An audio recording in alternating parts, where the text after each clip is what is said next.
اور فرمایا کہ ان میں سے 4 مہینے حرمت والے مہینے ہیں، عظمت والے مہینے ہیں، منہا اربعۃ حرم، 4 مہینے حرمت والے مہینے ہیں۔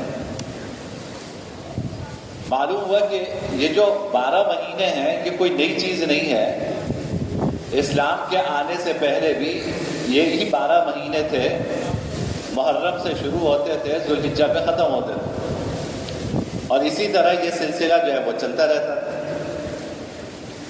البتہ 4 مہینے اس زمانے میں بھی حرمت والے مہینے سمجھے جاتے تھے، جن میں سے 3 مہینے مسلسل ہیں، یعنی ذوالقعدہ، ذوالحجہ اور محرم، اور 1 مہینہ رجب کا۔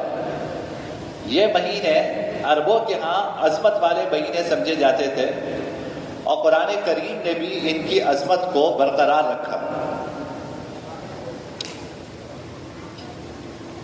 حضرت عمر رضی اللہ تعالیٰ عنہ کے دور میں حضرت ابو موسیٰ اشعری یہ گورنر تھے ایک صوبے کے، انہوں نے حضرت عمر کو خط لکھا، اور خط لکھ کے فرمایا کہ ہم جب آپ سے خط و کتابت کرتے ہیں تو ہمیں سال لکھنے میں دشواری ہوتی ہے کہ کون سا سال چل رہا ہے، تاریخ لکھنے میں ہمیں دشواری ہوتی ہے۔ ہم یہ تو لکھ دیتے ہیں محرم ہے یا سفر کا مہینہ ہے، لیکن سال کون سا؟ تو ہمیں اس پہ دشواری ہوتی ہے۔ میں نے روم اور فارس ان کو دیکھا ہے کہ ان کے یہاں سالوں کا سلسلہ بھی، جیسے یہ عیسوی سال ہے کہ 2024 ہے، 2024 کا مطلب ہے کہ حضرت عیسیٰ علیہ الصلوۃ والسلام کی پیدائش کو 2024 سال ہو گئے، اس کو عیسوی سال کہتے ہیں۔ تو حضرت ابو موسیٰ اشعری رضی اللہ تعالیٰ عنہ نے رائے دی کہ ہمیں بھی اپنا کوئی سال طے کرنا چاہیے، تاکہ ہمیں خط و کتابت میں اور تاریخ لکھنے میں کوئی ریفرنس دے رہے ہیں، کوئی حوالہ دے رہے ہیں، تو وہ ہمارے لیے سہولت ہو اس کے لیے۔ حضرت عمر رضی اللہ تعالیٰ عنہ نے حضرات صحابہ کرام سے مشورہ کیا کہ ہم اسلامی سال کا آغاز کب سے کریں۔ بہت ساری رائے آئی، کسی نے کہا کہ جناب نبی کریم سرور دو عالم صلی اللہ علیہ وسلم کی پیدائش سے کریں، یعنی جس سال آپ کی پیدائش ہوئی وہ پہلا اسلامی سال شمار، اور وہاں سے اب تک دیکھ لیں کہ کتنے سال ہو گئے ہیں، تو بس اتنا سال جو ہے کہیں کہ اتنے سال چل رہا ہے۔ بعض نے اور مختلف رائے دی۔ آخر میں حضرات صحابہ کرام کا اتفاق ہوا کہ اسلام کی تاریخ میں جو سب سے اہم ترین واقعہ ہے، جس سے ہم ایک مغلوب قوم سے فاتح قوم میں تبدیل ہوئے ہیں، اور ایک مقہور اور مغصوب اور ایک مظلوم قوم سے ہم فاتح قوم میں تبدیل ہوئے ہیں، وہ واقعہ ہجرت کا واقعہ ہے کہ جناب نبی کریم سرور دو عالم صلی اللہ علیہ وسلم نے جب ہجرت کا فیصلہ فرمایا تو حقیقت یہ ہے کہ ہجرت سے پہلے کی تاریخ کچھ اور ہے، ہجرت کے بعد کی ہماری ہسٹری کچھ اور ہے۔ ہجرت سے پہلے مکہ مکرمہ کی زندگی اگر دیکھیں تو وہ آپ کو مظلومیت کی زندگی نظر آئے گی۔ کہیں بلال حبشی پہ ظلم ہو رہا ہے، کہیں عمار پہ ظلم ہو رہا ہے، کہیں پہ سمیہ پہ ظلم ہو رہا ہے، کہیں پہ کسی پہ ظلم، کہیں ابو ذر غفاری کو مارا جا رہا ہے، کبھی کہاں، کبھی کچھ کبھی کچھ۔ حضور اکرم سرور دو عالم صلی اللہ علیہ وسلم کو نہ جانے کتنی اذیتیں پہنچائی جا رہی، لیکن حکم یہ تھا صبر کرو، خاموش رہو، برائی کا جواب برائی سے نہ دو، برداشت کرو۔ تو ہجرت سے پہلے کی جو تاریخ ہے وہ برداشت کی تاریخ ہے۔ ہجرت کے بعد سے اسلام کے غلبے کی تاریخ شروع ہوتی ہے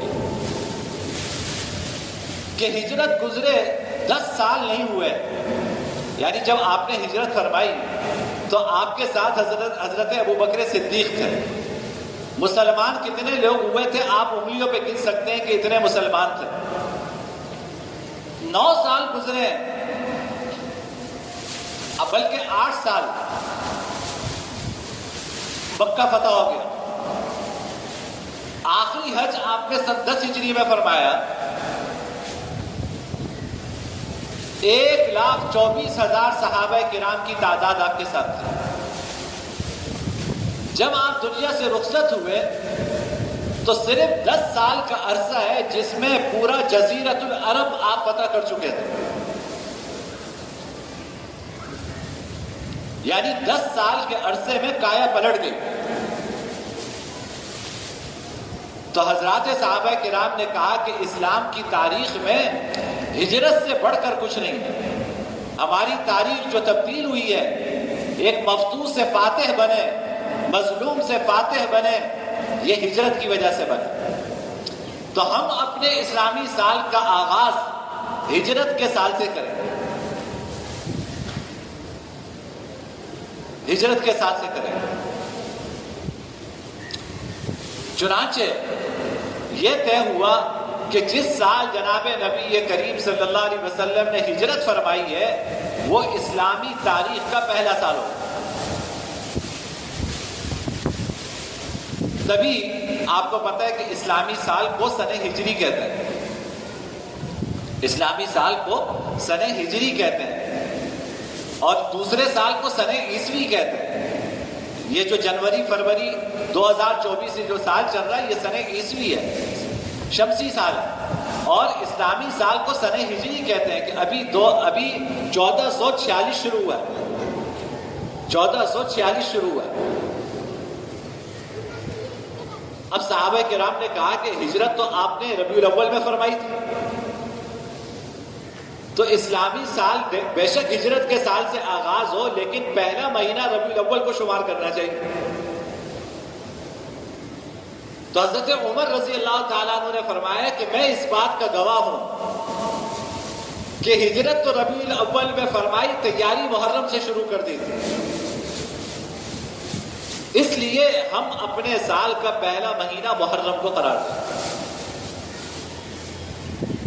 تو یہ محرم کا مہینہ یہ اسلامی مہینوں میں پہلا مہینہ ہے، اور ہجرت کا سال اسلامی سالوں میں پہلا سال شمار ہوتا ہے۔ آج اگر ہم یہ کہتے ہیں کہ 1446 ہجری چل رہی ہے تو اس کا مطلب یہ ہے کہ جناب نبی کریم سرور دو عالم صلی اللہ علیہ وسلم کی ہجرت کو 1446 سال ہو گئے۔ آپ کی ہجرت کو مکہ سے مدینہ ہجرت کو 1446 سال ہو گئے۔ افسوس یہ ہے کہ ہم نے سنہ ہجری بھلا دیا۔ آج آپ کسی سے پوچھو کون سی تاریخ ہے تو پہلا جواب یہ ہوگا کہ جی جولائی ہے، 12 تاریخ ہے۔ سال کون سا ہے؟ 2024 ہے۔ اسلامی سال کس کو کیا خبر ہے کہ اسلامی سال کیا ہوتا ہے اور کیا بلا ہے؟ حالانکہ حضرات مفسرین نے سورہ توبہ کی اس آیت کے تحت لکھا ہے کہ اسلامی سنہ ہجری اس کی حفاظت اس امت پر فرض کفایہ ہے۔ اسلامی تاریخ کو محفوظ رکھنا اس امت پہ فرض کفایہ ہے۔ وجہ یہ ہے کہ ہماری عبادتیں اسلامی تاریخ کے اعتبار سے ہوتی ہیں۔ بھائی رمضان اسلامی تاریخ کے اعتبار سے آئے گا، حج اسلامی تاریخ کے اعتبار سے ہوگا، زکوٰۃ اسلامی تاریخ کے اعتبار سے ادا کی جائے گی کہ سال کب پورا ہو رہا ہے آپ کا، اس میں اسلامی تاریخ کا اعتبار ہے۔ اگر امت اسلامی تاریخ کو بھلا دے تو امت جو ہے وہ گناہ کی مرتکب ہوگی۔ وجہ یہ ہے کہ یہ ساری چیزیں آپ کی ہل جائیں گی، یہ ساری چیزیں آپ کی ہل جائیں گی۔ آپ حج کیسے کریں گے؟ رمضان کیسے کہیں گے کہ آج رمضان ہے نہیں ہے؟ اس لیے اسلامی تاریخ کی حفاظت یہ اس امت پر فرض کفایہ ہے۔ اگر امت ساری امت چھوڑ دے گی تو پوری امت گناہگار ہو۔ سب نے تو چھوڑ دیا. ہمارے مدارس نے اس کی حفاظت کی. ہمارے یہاں پڑھائی کا آغاز اسلامی تاریخ کے حساب سے ہوتا ہے, چھٹیاں اسلامی تاریخ بار سے ہوتی ہیں. ہم اگر کوئی اپلیکیشن لکھتے ہیں تو اس پہ اسلامی تاریخ ڈالتے ہیں, یعنی دونوں تاریخیں ڈالتے ہیں. مثلا 12 جولائی بھی لکھیں گے, 5 محرم بھی لکھیں گے.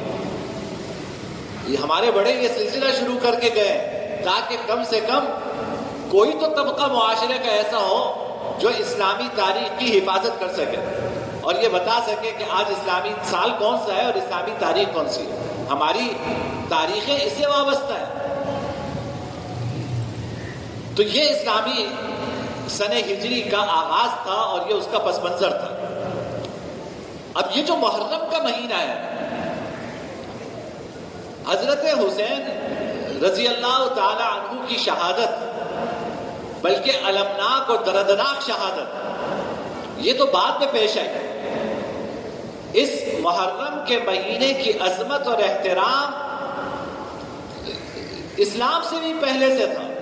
میں نے عرض کیا کہ اسلام آنے سے پہلے جاہلیت کے زمانے میں 4 مہینوں کو قابل احترام سمجھا جاتا تھا. ان 4 مہینوں میں محرم کا مہینہ بھی شامل تھا. بلکہ یہاں تک ہے کہ قریش مکہ 10 محرم کا روزہ اس وقت بھی رکھا کرتے تھے. 10 محرم کا روزہ قریش مکہ اس وقت بھی رکھا کرتے تھے. جناب نبی کریم سرور دو عالم صلی اللہ علیہ وسلم جب تک رمضان کی فرضیت سن 2 ہجری میں نازل نہیں ہوئی تھی, اس وقت بھی 10 محرم کا روزہ فرض تھا, اسلام میں بھی فرض تھا. جب یعنی معلوم ہوا کہ اس کا احترام کوئی نئی چیز نہیں ہے کہ جو حضور اکرم صلی اللہ علیہ وسلم کی وفات کے کوئی 30-40 سال بعد جا کے اس کے اندر کوئی عظمت پیدا ہوئی ہو. یہ محرم کے مہینے کی عظمت جاہلیت کے زمانے سے ہے. بلکہ جاہلیت کا زمانہ کیا کہوں, جب آپ صلی اللہ علیہ وسلم مدینہ منورہ تشریف لائے اور رمضان کے روزے فرض ہو گئے, سن 2 ہجری میں رمضان کے روزے فرض ہوئے, تو آپ نے حضرات صحابہ کرام کو اختیار دے دیا کہ بھائی 10 محرم کا روزہ اب رکھنا چاہو تو رکھو, نہیں رکھنا چاہو تو نہ رکھو. تو صحابہ کرام نے عرض کیا کہ یا رسول اللہ, یہ یہودی یہ بھی 10 محرم کا روزہ رکھتے ہیں. آپ نے یہودیوں سے پوچھا, پڑوس تھا, آپ نے پوچھا کہ تم 10 محرم کا روزہ کیوں رکھتے ہو؟ تو یہودیوں نے کہا کہ ہم 10 محرم کا روزہ اس لیے رکھتے ہیں کہ یہ وہ 10 محرم وہ تاریخ ہے جب بنو اسرائیل کو فرعون سے نجات ملی. جب بنو اسرائیل کو فرعون کے ظلم و ستم سے نجات ملی, وہ 10 محرم کا دن تھا. ہم شکرانے کے طور پر 10 محرم کا روزہ رکھتے ہیں. تو جناب نبی کریم صلی اللہ علیہ وسلم نے فرمایا کہ اگر یہ بات ہے تو ہم بھی رکھیں گے, کیونکہ حضرت موسیٰ علیہ السلام صرف تمہارے نبی نہیں ہیں, ہمارے بھی نبی ہیں. اگر اللہ تعالیٰ نے ان کو فرعون کے ظلم و ستم سے نجات عطا فرمائی تھی اور اس کے شکرانے میں تم روزہ رکھتے ہو, تو اس کے شکرانے میں ہم بھی روزہ رکھیں گے. وجہ یہ کہ جتنے انبیاء گزرے ہیں سب ہمارے نبی ہیں. آخری نبی جناب نبی کریم سرور دو عالم صلی اللہ علیہ وسلم. اسی لیے دیکھو بھائی, کوئی عیسائی ہو, کوئی یہودی ہو, کوئی کچھ بھی ہو, وہ ہمارے نبی کی شان میں اگر گستاخی کرتا ہے, نعوذ باللہ, خاکے بناتے ہیں, کیا کچھ کرتے ہیں, میرا اور آپ کا ہاتھ بندھا ہوا ہے. اگر ہمارا یہ ہاتھ بندھا ہوا نہ ہوتا تو جس طرح وہ ہمارے نبی کی شان میں گستاخی کر رہے ہیں, خدا نہ خواستہ ایک مسلمان بھی اٹھ کر حضرت عیسیٰ علیہ السلام کی شان میں گستاخی کرتا ہے, ایک مسلمان بھی اٹھ کر حضرت موسیٰ علیہ السلام کی شان میں گستاخی کرتا. لیکن ہمارے نبی نے ہمیں یہ نہیں سکھایا. ہماری شریعت نے ہمارے ہاتھ باندھے ہوئے ہیں. ہماری شریعت کہتی ہے ہر نبی قابل احترام ہے, ہر نبی قابل احترام ہے, لہذا ہم کسی نبی کی شان میں کوئی گستاخی نہیں کر سکتے. اور صرف یہ نہیں کہ ہر نبی ہمارے لیے قابل احترام ہے, صرف اتنی بات نہیں, جناب نبی کریم سرور دو عالم صلی اللہ علیہ وسلم کا ایک ایک صحابی, چاہے وہ حضرت ابو بکر ہوں, چاہے وہ ادنا صحابی ہو, جس نے ایک دن کی بھی حضور کی صحبت اٹھائی ہو، یہ سب ہماری آنکھوں کا نور ہے۔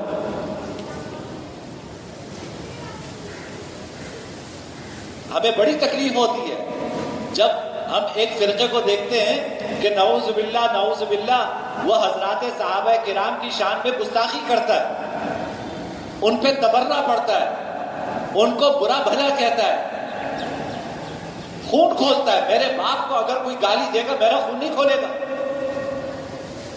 میرے 1000 باپ ایک ایک صحابی میں قربان۔ حضور اکرم سرور دو عالم صلی اللہ علیہ وسلم کی ازواج مطہرات، ہماری امہات المومنین، یہ ہماری مائیں ہیں، ہماری مائیں ہیں۔ اگر کوئی میری ماں کو گالی دے تو بتاؤ کہ کون ہے غیرت مند جو اپنی ماں کے گالی دینے والے کو برداشت کرے؟ اگر کوئی فرقہ حضرت عائشہ صدیقہ رضی اللہ تعالی عنہا کو گالی دیتا ہے تو کس مسلمان کو اس پر غصہ نہیں آیا؟ لیکن ہمارے ہاتھ پھر بندھے ہوئے۔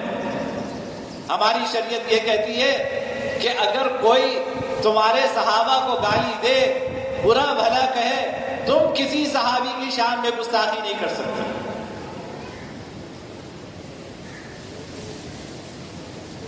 حضرت علی رضی اللہ تعالی عنہ، حضرت علی کے صاحبزادے حضرت حسن، حضرت حسین، یہ جنت کے جوانوں کے سردار ہیں، جنت کے جوانوں کے سردار ہیں۔ ان کا بچپن حضور کی گود میں گزرا ہے، ان کی جوانی حضور کے ساتھ گھڑ سواری میں گزری ہے۔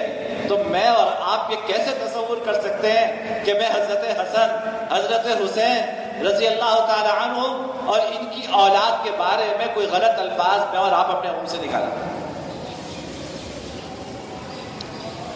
اگرچہ غصہ آتا ہے، یعنی اگر کوئی حضرت ابو بکر کو گالی دے گا، حضرت عمر کو برا بھلا کہے، حضرت عائشہ کو برا بھلا کہے گا، تو میرا بھی دل چاہتا ہے کہ میں بھی ایسی ہستیوں کو برا بھلا کہوں جن سے وہ محبت کرتے ہیں، لیکن میں نہیں کہہ سکتا، میں نہیں کہہ سکتا، میری مجبوری ہے۔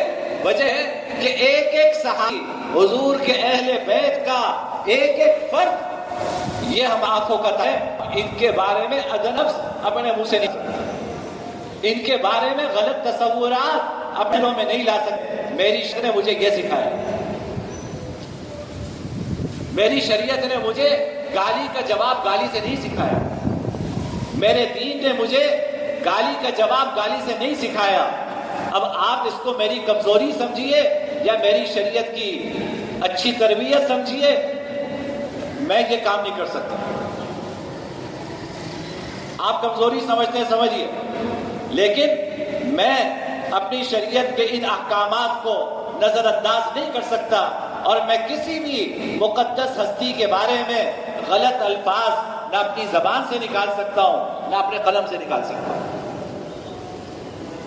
یہ ہمارا یہ اہل سنت والجماعت، یہ ہمارا عقیدہ ہے، یہ ہماری خوبی ہے کہ ہمارے نزدیک انبیاء کرام علیہ الصلوۃ والسلام میں سے ایک ایک نبی مقدس ہے۔ وہ حضور کی شان میں گستاخی کرتے ہیں، لیکن ہم حضرت موسیٰ علیہ الصلوۃ والسلام کی شان میں گستاخی نہیں کر سکتے۔ وہ حضور کی شان میں گستاخی کرتے ہیں، لیکن میں عالم عیسائیت کو آگ لگانے کے لیے میں حضرت عیسیٰ علیہ الصلوۃ والسلام اور حضرت مریم علیہ الصلوۃ والسلام کی شان میں گستاخی نہیں کر سکتا، میری شریعت مجھے اجازت نہیں دیتی۔ اسی طرح حضرات صحابہ کرام جتنے ہیں ہمیں سب سے محبت ہے، چاہے حضرت ابوبکر ہو، حضرت عمر ہو، حضرت عثمان ہو، حضرت علی ہو، حضرت معاویہ ہو، ہمیں سب سے محبت ہے۔ کسی نے حضرت عبداللہ بن مبارک سے پوچھا تھا، بڑی سیکھنے کی بات ہے، کسی نے حضرت عبداللہ بن مبارک سے پوچھا تھا، پوچھنے والا بھی وہی ہوگا، سوال سے اندازہ لگائیے کون ہوگا۔ اس نے پوچھا کہ حضرت معاویہ افضل ہے یا حضرت عمر بن عبد العزیز افضل ہے؟ آپ دیکھو، حضرت معاویہ صحابی ہیں، صحابی رسول ہیں، اور حضرت عمر بن عبدالعزیز یہ تابعی ہیں، صحابی نہیں ہیں، بے شک خلیفہ راشد ہیں لیکن تابعی ہیں، انہوں نے حضور کی زیارت نہیں کی۔ تو حضرت عبداللہ بن مبارک نے کیا جواب دیا؟ حضرت عبداللہ بن مبارک نے فرمایا کہ معاویہ نے حضور کے ساتھ جو جہاد کیا ہے، اس جہاد میں معاویہ کی گھوڑے کی ناک میں جو غبار گیا ہے، وہ غبار بھی عمر بن عبدالعزیز سے افضل۔ تم صحابی کا موازنہ کرتے ہو غیر صحابی سے؟ تم کہتے ہو حضرت معاویہ یا حضرت عمر بن عبدالعزیز افضل ہے، یہ کیا تقابل ہے؟ حضرت معاویہ صحابی ہے، رسول ہے۔ صحابی نے جو حضور کے ساتھ وقت گزارا، اس کی گھوڑے کی ناک میں جو غبار گیا، اس غبار کا ذرہ بھی غیر صحابی سے افضل ہے۔ کیا تقابل ہے؟ تو بھائی سب کی محبت اپنے دلوں میں رکھو، ایک ایک صحابی کی محبت اپنے دلوں میں رکھیے، اور جناب نبی کریم سرور دو عالم صلی اللہ علیہ وسلم کی امہات المومنین ازواج مطہرات ہماری مائیں ہیں، ان ماؤں کی محبت اپنے دل میں رکھیے۔ جناب نبی کریم سرور دو عالم صلی اللہ علیہ وسلم کی اولاد وہ ہماری آنکھوں کا تارا ہے، ان سے محبت رکھیے۔ حضرت حسن، حضرت حسین، حضرت فاطمہ، حضرت علی، حضور کی جتنی آل اولاد ہے، سب سے محبت رکھنا یہ ہمارا عقیدہ ہے۔ تو اس محبت کو اپنے دلوں میں بٹھائیے، ان کے حالات پڑھیے، آپ کا ایمان تازہ ہوگا۔ لیکن یہ جو آج کل ان دنوں جو رسومات چلیں گی، بھائی ہمارا اس سے کوئی تعلق نہیں۔ حضرت حسین جو ہے وہ شہادت کا جام پی گئے، آپ اس پہ نوحہ کر رہے ہیں، ماتم کر رہے ہیں۔ حسین کے نانا کہہ کے گئے کہ جو نوحہ کرے، ماتم کرے، اپنے چہرے نوچے، چہرے پہ تھپڑ مارے، اس کا مجھ سے کوئی تعلق نہیں۔ ہماری تاریخ کا چپا چپا ان شہادتوں سے معمور ہے۔ یہ شہادتیں اسلام کے ماتھے کا جھومر ہے، یہ شہادتیں اسلام کوئی بزدل مذہب نہیں ہے کہ وہ ان شہادتوں کے اوپر ماتم کرے۔ حضرت عمر شہید نہیں ہوئے، حضرت عثمان شہید نہیں ہوئے، حضرت علی شہید نہیں ہوئے، تو آپ کو ماتم ان پہ کیوں نہیں یاد آتا؟ ماتم کا اسلام سے کوئی تعلق نہیں ہے، نوحہ کرنے کا اسلام سے کوئی تعلق نہیں ہے۔ ہماری شریعت یہ کہتی جانے والا چلا جاتا ہے، بس اس کے اچھے اعمال کو یاد رکھو، اس کی پیروی کرو۔ حدیث جناب نبی کریم صلی اللہ علیہ وسلم نے فرمایا اذا مات صاحبکم فدعوہ، جب تمہارا کوئی ملنے والا جلنے والا عزیز دنیا سے رخصت ہو جائے تو اب اس کا تذکرہ چھوڑ دو، اس کا تذکرہ چھوڑ دو۔ یہ نہیں کہ بہانے سے اس کو آپ یاد کر رہے ہیں۔ جانے والے کے ساتھ کوئی قوم مرتی نہیں ہے، زندہ قومیں وہ ہوتی ہیں جو جانے والوں کی شہادتیں یاد رکھتی ہیں، زندہ قومیں وہ ہوتی ہیں جو ان شہادتوں سے سبق حاصل کرتی ہیں، زندہ قومیں وہ ہوتی ہیں جو جانے والوں کے اسوہ حسنہ کی پیروی کرتی ہیں، ماتم نہیں کرتی، روتی نہیں ہے۔ یہ تو بزدلی کی بات ہے کہ آپ دوسروں کو اپنی بزدلی دکھا رہے ہو کہ ہم جو ہے وہ جانے والے پہ ماتم کر رہے، رو رہے۔ اس نے شہادت کا جام پیا، اور کون سا دن ہے اسلامی تاریخ کا جس میں کسی نے جام شہادت نوش نہ کیا ہو؟ اسلام کسی کے جانے سے نہیں رخصت ہوتا۔ حضور اکرم اگر رخصت ہوتا تو جناب نبی کریم سرور دو عالم صلی اللہ علیہ وسلم کے اس دنیا سے اٹھنے سے رخصت ہوتا۔ قرآن کیا کہہ رہا ہے؟ وما محمد الا رسول، محمد کیا ہے؟ رسول ہے۔ قد خلت من قبلہ الرسل، ان سے پہلے بھی بہت سارے رسول گزرے ہیں۔ افإن مات او قتل انقلبتم علی اعقابکم، اگر محمد دنیا سے رخصت ہو جائے تو کیا تم اپنے دین سے پھر جاؤ گے؟ اگر حضور سے رخصت ہے تو کیا تم دین چھوڑ دو گے؟ تو دین کا تعلق کسی شخصیت سے تھوڑی ہے کہ وہ شخصیت دنیا سے رخصت ہو گئی تو آپ کو دین ختم ہو گیا۔ دین حضور کی وفات کے بعد بھی زندہ ہے، دین کربلا کے بعد بھی زندہ ہے، اور ہر کربلا کے بعد یہ دین اور زندہ ہوتا ہے۔ تو اس لیے میرے بھائی یہ نوحہ کرنا، ماتم کرنا، برسیاں منانا، چہروں پہ تھپڑے مارنا، یہ اس کا اسلام سے کوئی تعلق نہیں ہے۔ حضور نے فرمایا کہ جو نوحہ کرے، اپنے چہروں پہ تھپڑ مارے، ماتم کرے، اس کا ہم سے کوئی تعلق نہیں، یہ ہماری شریعت میں نہیں ہے۔ اس لیے نہ اس کام میں خود شریک ہونا ہے، نہ تماشائی بن کے دیکھنا ہے۔ آپ بسا اوقات کوئی برائی کچھ نہیں کرتے، لیکن اس برائی کے تماشائی بن کے اس برائی کے مجمع میں اضافہ کرتے ہیں۔ آپ کیا چاہتے ہیں کہ برائی کے مجمع میں اضافے کا ذریعہ بنے؟ ہمیں یہ تماشا